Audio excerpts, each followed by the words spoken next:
Oke, jadi hari ini kontennya perbankan ya, dan di konten perbankan kali ini saya akan bahas mengenai CIF atau CIF. Ini sampelnya dari Bank BRI ya. Oke, CIF itu apa sih? CIF adalah pengertian dari atau kepanjangan dari Customer Information File. Nah, CIF itu isinya apa sih? Jadi CIF itu adalah data-data pribadi. Kalau dibuka oleh petugas bank itu isinya data-data pribadi seperti nama, kemudian nomor NIK, kemudian ada nama ibu kandung, kewarganegaraan, alamat, nomor handphone, dan lain sebagainya. Dan bagaimana sih teman-teman tahu CIF kita itu berapa sih? Coba deh teman-teman yang sudah memiliki buku tabungan dari Bank BRI ataupun mungkin bank lain ya, sama atau tidak silahkan dicek di bagian halaman depan buku tabungan. Itu di pojok sebelah kanan atas itu ada CIF. Nah, itu adalah CIF milik teman-teman, bahwa satu orang memiliki satu CIF. Jadi, jika teman-teman itu baru pertama kali buka rekening, itu kan disuruh ngisi formulir ya, namanya AR berapa? 01 atau 02 kalau nggak salah, tak tunjukkan untuk formulirnya di video. Itu kan disuruh untuk mengisi data pribadi terlebih dahulu sesuai KTP.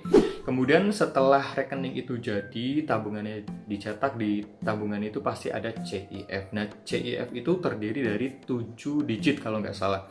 Jadi untuk CIF itu terdiri dari huruf dan angka. Contoh nih, misalkan nama lengkap saya kan Muhammad Busro Abdul Aziz. Pasti untuk CIF huruf depannya M. Karena nama depan saya itu Muhammad, depannya M. Kemudian contoh lagi, misalkan namanya Adi Nugroho, pasti depan huruf CIF-nya depannya A.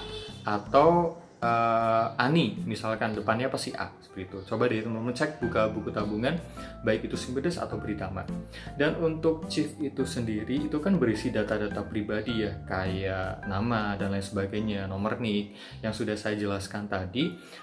Pertanyaan begini, siapakah sih yang bisa membuka CIF kita? Yang bisa membuka adalah petugas dari bank itu sendiri. Jadi bukan orang sembarangan ya bisa membuka CIF atau kode tersebut. Ya, perlu diingat, walaupun teman-teman itu tahu CIF-nya itu apa di buku tabungan, teman-teman itu tidak perlu khawatir untuk data yang ada di dalam CIF tersebut.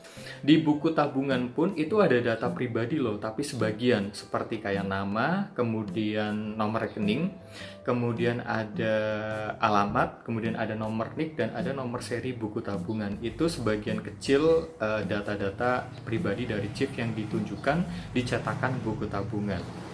Dan untuk video ini memang saya buatkan edukasi mengenai CIF. Tujuannya adalah apabila teman-teman ada perubahan data seperti kayak nama mungkin, kemudian ada nomor NIK, kemudian nama ibu kandung, tanggal lahir, dan lain sebagainya, itu bisa diupdate ya. Untuk data-data tersebut bisa diupdate atau di maintenance CIF-nya itu di kantor BRI terdekat. Nah, silakan teman-teman datang bawa dokumen lengkap, buku tabungan, KTP, dan kartu ATM. Nanti di customer service-nya akan mengupdate datanya dari data di KTP lama ke data KTP yang terbaru, seperti itu. Jadi tujuannya hanya itu teman-teman. Ini adalah edukasi atau informasi yang saya sampaikan itu untuk teman-teman. Jika ada data yang berbeda silakan diupdate. Oke? Terima kasih yang sudah komen, sudah subscribe. Ya, dan saya tidak menuntut teman-teman buat subscribe di channel saya karena channel ini ya channel edukasi. Jadi saya tidak perlu memaksakan kalian untuk subscribe. Yang penting teman-teman meluangkan waktu menonton video saya dan teman-teman dapat ilmu yang bermanfaat. Oke, terima kasih. Salam informatif.